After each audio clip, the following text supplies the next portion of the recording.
নির্বাচনের পরে কেন আপনাদের এই সাংগঠনিক তৎপরতা আগে হলো না কেন? আমরা বিধানসভার আগেও আপনার লোক জনশক্তি পার্টির প্রোগ্রাম করেছি দুর্গাপুরে, এবং তৎপরতা শুনে আমরা ব্যক্তিগতভাবে আমি 2025-এর 6 ডিসেম্বর লোক জনশক্তি পার্টির রাজ্য সভাপতি হিসাবে নিযুক্ত হয়েছি। সেই টাইমে আমরা সঠিকভাবে আপনার সংগঠনটাকে গুছিয়ে উঠতে পারি না, কিন্তু আমরা যেহেতু আমাদের পশ্চিমবঙ্গে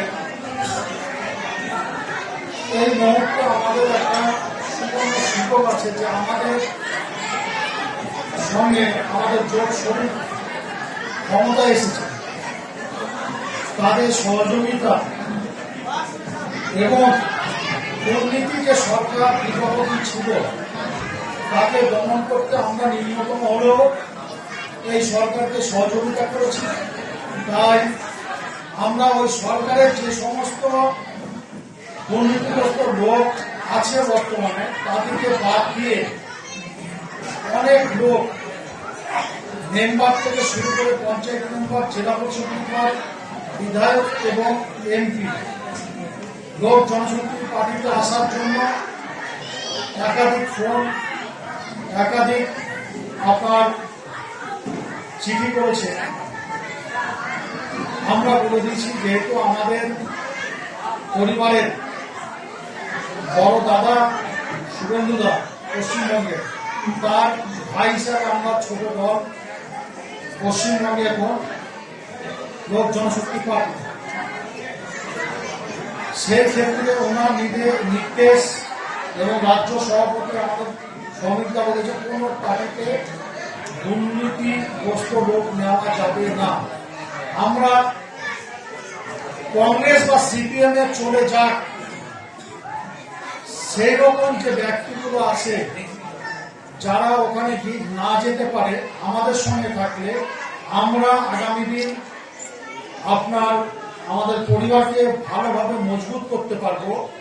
সেই কারণে আমরা দুর্নীতিগ্রস্ত লোক বাদ দিয়ে ভালো লোকগুলোকে আমরা বেছে আমাদের দলে নিযুক্ত করছি। ভালো তৃণমূল যেখানে বিজেপির স্ট্যান্ড পয়েন্ট হচ্ছে আমরা তৃণমূলকে নেব না, সেখানে আপনারা তৃণমূল থেকে আসা লোকজনদেরকে নিচ্ছেন।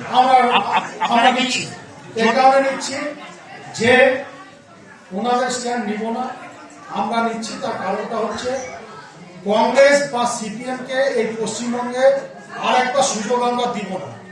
মানে ভালো তৃণমূল পথে আপনি বলছেন রাজ্য সভাপতির নির্দেশ আপনি বলছেন নির্দেশ আপনি মানছেন, বা শুভেন্দুকে আপনি বলছেন মমতারা আপনাদের জোট সঙ্গী, সেক্ষেত্রে বিজেপির রাজনীতি কি আপনাদের রাজনীতি এক?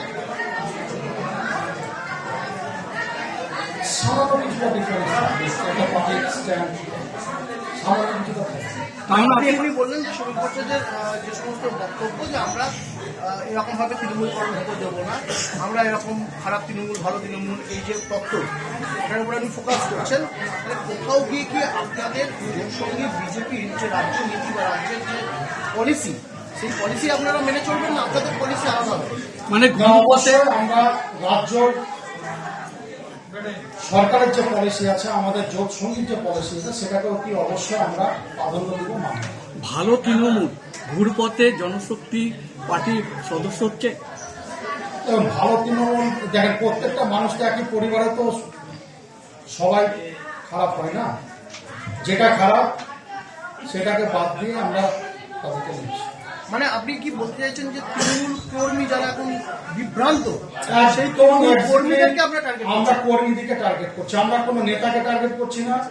একাধিক বিধায়ক আমার সঙ্গে, আমি দিল্লিতে অসুস্থ ছিলাম, ওখানে আমার সঙ্গে একাধিক বিধায়ক গিয়েছে যে নেন, ইভেন আমার পার্টিতে আসার জন্য প্রাক্তন মুখ্যমন্ত্রীর ভাইও গিয়েছে।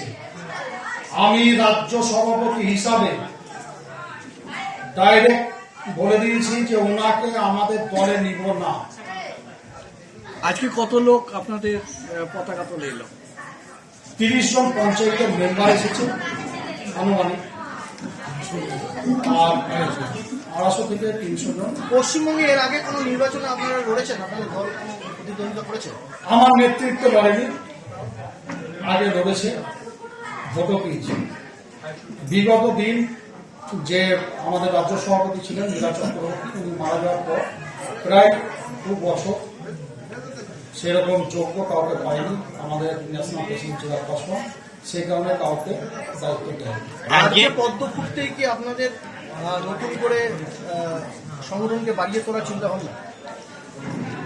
প্রত্যেকজনের স্ট্র্যাটেজি থাকবে। আমাদের বড় দাদা সহযোগিতা করছে যে আপনারা আমাদের মাধ্যম দিয়ে যেখানে যেখানে সংগঠন নেই সেখানে আপনারা সংগঠন করুন। আপনারা 21-এও ছিলেন, 26-এও ছিলেন, কিন্তু ব্যর্থতার কারণটা কি? না, না, আপনাদের 21-এ উন্নতি আমরা- কেন হয়নি? কোনো 21-এও ছিলেন, 26-এও ছিলেন, কিন্তু উন্নতি হয়নি। আমরা তো 26-এ আপনার বললাম যে 26-এ আমরা নিজেরা লড়িনি। না, গত 5 বছর আপনাদের রাজনৈতিক অস্তিত্ব রাজ্যে খুঁজে পাওয়া যায়নি কেন?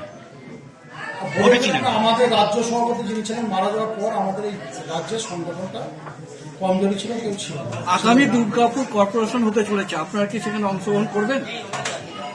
অবশ্যই করব। Thank you. আচ্ছা, রাজ্য বিজেপির এটা কি সেকেন্ড ডোর অফ ইউনিট লোক জনশক্তি পার্টি? না, কারণ আপনাদের আমরা- পরিবারে আপনারা তো আপনাদেরকে আগে বলে দিচ্ছি যে আমরা হচ্ছি ভারতীয় জনতা পার্টির সঙ্গে আমাদের জোট সঙ্গী এবং আমাদের প্রধানমন্ত্রী স্বচ্ছ ভাবমূর্তি প্রধানমন্ত্রী, আমাদের লোক জনশক্তি পার্টি ও স্বচ্ছ ভাবমূর্তি পার্টি, সেই কারণে আমাদের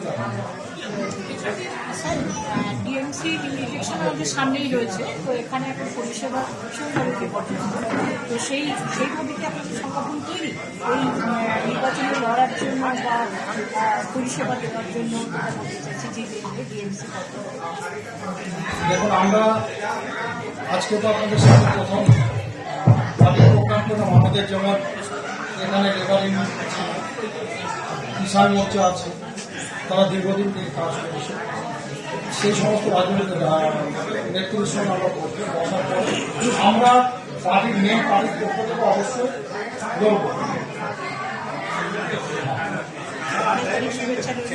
গৌরদা, রাজ্য সব জেলা সভাপতি হওয়াতে আপনার এই পশ্চিম বর্ধমানে জনগণের প্রতি দায়িত্বটা কি থাকবে? আমাদের জনগণের প্রতি দায়িত্ব থাকবে। একটু আগে এক সাংবাদিক ভাই জিজ্ঞাসা করছিলেন কর্পোরেশনে, আমি আপনাদের সামনে চ্যালেঞ্জ করে বলতে পারি, আগামী 3 মাসের মধ্যে পশ্চিম বর্ধমানে লোক জনশক্তি পার্টির সংগঠন আপনারা দেখতে পারবেন সব জায়গায়। জামুরিয়া থেকে, বরাবর থেকে, কুলটি থেকে আরম্ভ করে দুর্গাপুর 1, 2, 3, রানীগঞ্জ সব জায়গায় আমাদের সংগঠন রেডি আছে। আজকে শুধু শুভ সূচনা হলো। বহু মানুষ বহু ব্লক থেকে এসছেন, পার্টিকুলার দুর্গাপুরকে নিয়ে আজকের প্রোগ্রাম হয়নি, বহু ব্লক থেকে এসছে। তাদের মেন নেতাদেরকে আমন্ত্রণ জানিয়েছিলাম, পাবলিককে বলা হয়নি। এরপরে আজকের এই শুভ সূচনা উদ্বোধনের মাধ্যমে আপনারা আগামী দিন দেখবেন পশ্চিম বর্ধমানে লোক জনশক্তি পার্টির সংগঠন এবং কর্পোরেশনে আমাদের স্টেট সভাপতি বললেন আমরা অবশ্যই লড়বো। আমাদের বড় ভাই, আমরা এনডিএ শরিক, বিজেপি যেমন লড়বে, আমরা ছোট ভাই হিসাবে কর্পোরেশনে আমরা লড়বো। আগামী দিন পঞ্চায়েতেও আমরা লড়বো। সেক্ষেত্রে কি আপনারা বিজেপির বিরুদ্ধে প্রার্থী দেবেন না? কোনোদিনই না, আমরা এনডিএ শরিক। বিজেপি যদি যেখানে 10টা দেবে আমরা নিশ্চয়ই আমাদেরকে 3টে তো অবশ্যই ছাড়বে, যেহেতু আমরা এনডিএ শরিক, আপনারা জোট সঙ্গী, আমরা জোট সঙ্গী।